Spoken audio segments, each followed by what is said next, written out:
China has passed sweeping changes to Hong Kong's electoral rules which will tighten its control over the city. The number of directly elected seats in parliament has been cut almost by half.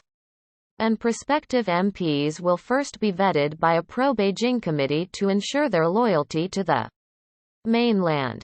The aim is to ensure only patriotic figures can run for positions of power. Critics warn it will mean the end of democracy, as it removes all opposition from the city parliament. Beijing's rubber-stamp parliament first approved the plan during the National People's Congress (NPC) meetings earlier in March. On Tuesday, Chinese state media reported that the country's top decision-making body, the NPC Standing Committee, voted unanimously to pass it. This amends the annexes of Hong Kong's mini-constitution, the Basic Law. Hong Kong's leader Carrie Lam is due to hold a press conference soon on the changes. All opposition to the Chinese Communist Party has effectively been obliterated from formal politics in Hong Kong. When these changes were announced a few weeks ago, they drew criticism internationally. On Twitter, Australia's Foreign Minister Marise Payne spoke of her country's concern that the new arrangements in the territory would weaken its democratic institutions. That was being kind.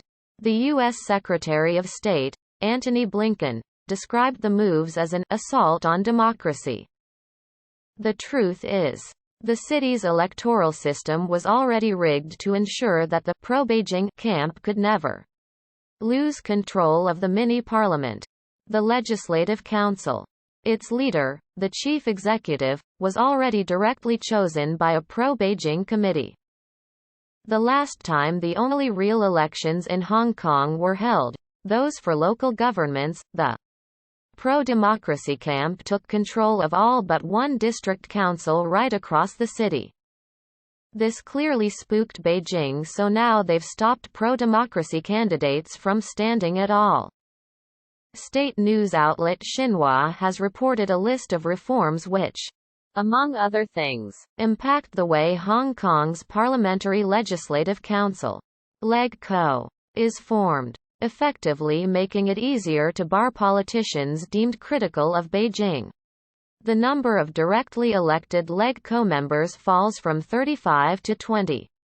While LegCo's size is increased from 70 to 90 seats, thus diluting the influence of democratically elected politicians.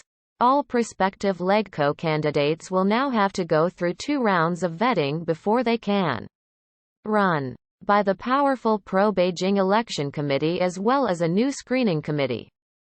The changes come months after several opposition lawmakers were disqualified, which led to the entire opposition in LegCo resigning. If a future veto keeps critics out of LegCo, such public embarrassments would be much less likely. The legal amendments will take effect on Wednesday, and Hong Kong will change its local laws to reflect them in coming weeks. Several local elections are coming up in 2021. Britain handed back Hong Kong to China in 1997. And the Basic Law was created under the handover agreement under the one country, two systems principle. This essentially gives Hong Kong more freedoms than the mainland. Freedoms which are supposed to remain intact until 2047. But in recent years Beijing has gradually stepped up its influence on Hong Kong.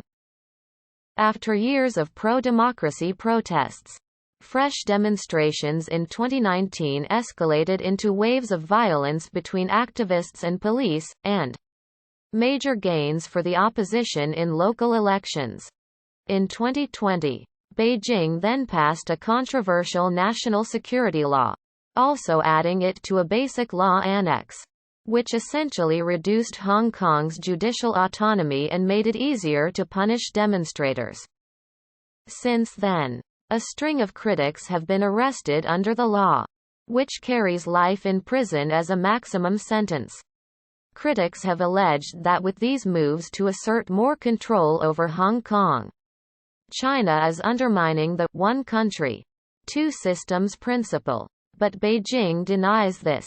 For example, there is controversy over whether the patriot electoral reforms change the basic law and violate the handover agreement.